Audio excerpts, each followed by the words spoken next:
વાતો આજે કહેવી છે મારી શિક્ષણ અને રોજગારની વાતો, કારણ કે મારો સમાજ માંગે છે શિક્ષણ અને રોજગારની વાતો, કારણ કે શિક્ષણ અને રોજગારની જ્યારે વાત કરીએ છીએ ત્યારે આજે ભણવું એ સૌ કોઈ જાણે છે, પણ શું ભણવું એ કોઈ જાણતું નથી એવી પરિસ્થિતિ આજે આપણા સમાજમાં છે। આજે બાળકોની શક્તિઓ આપણે ઓળખતા નથી, બાય ચોઇસ નથી જાણતા બાળકોને, અને આપણે બાળકોને બાય ફોર્સ કરીએ છીએ, તમે સાયન્સ ભણો, તમે માસ્ટર ડિગ્રી કરો, પણ બાળકોની કાર્યક્ષમતા આપણે ઓળખતા નથી। વાલીઓને મારે આજે વિનંતી છે કે તમે તમારા બાળકોની શક્તિઓ ઓળખો। તમારું બાળક કોઈ વ્યવસાયિક ટેકનિકલ બાબતમાં સારી રીતે સફળતા મેળવી શકે તેમ છે, તો તમારા બાળકને BA કે MA સુધી કોલેજ કરાવવાની કોઈ જરૂર નથી।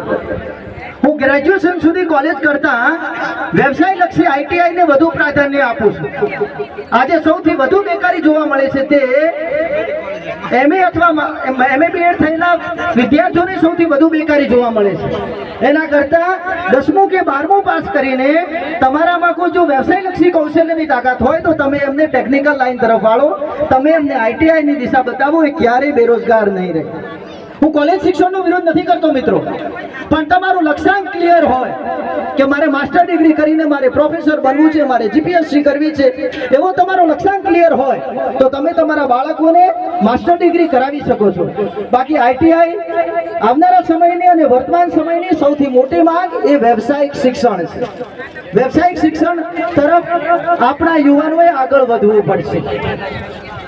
બીજું તો આપણે કહી શકાય છે કે ભારતમાં અને આપણા સમાજમાં બધે ટોળાશાહી જોવા મળે છે।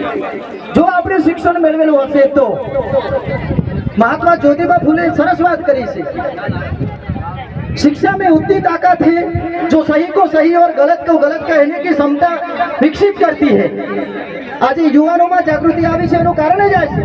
આપણે શિક્ષિત થયા છીએ, સાચું અને ખોટું કયું ઓળખી શકીએ છીએ, જાણી શકીએ છીએ। એટલા માટે મારે માતા પિતાને ખાસ વિનંતી છે, તમે તમારા બાળકને પરિવારથી થોડું દૂર, આપણું આ સમાજ સંકુલ યોગ્ય અને એકાંત વાતાવરણમાં જગ્યા પસંદ કરેલી છે, કારણ કે પ્રાચીન સમયના ગુરુકુળો આવા શાંત વિસ્તારમાં જ હતા। ભોગાડની જગ્યાએ ક્યારે સારું શિક્ષણ મેળવી શકતા નથી, એટલે આપણું બાળક સારી જગ્યાએ શિક્ષણ મેળવે એ જગ્યા આપણે હોસ્ટેલોમાં જોઈને સારી શિક્ષણની સુવિધાઓ હોય તેવા જગ્યાએ એજ્યુકેશન જોઈને પણ બાળકોને શિક્ષણ માટે આપણે પ્રવેશ અપાવીએ, એ દિશા તરફ આગળ વધીએ। અંતમાં વધુ સમય ન લેતા એટલું જ કહીશ કે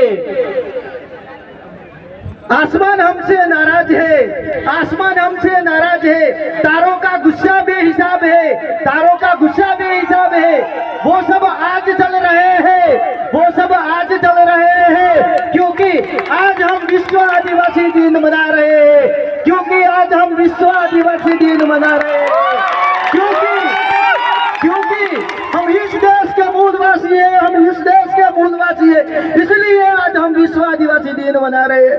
अस्तु, जय हिंद, जय भारत।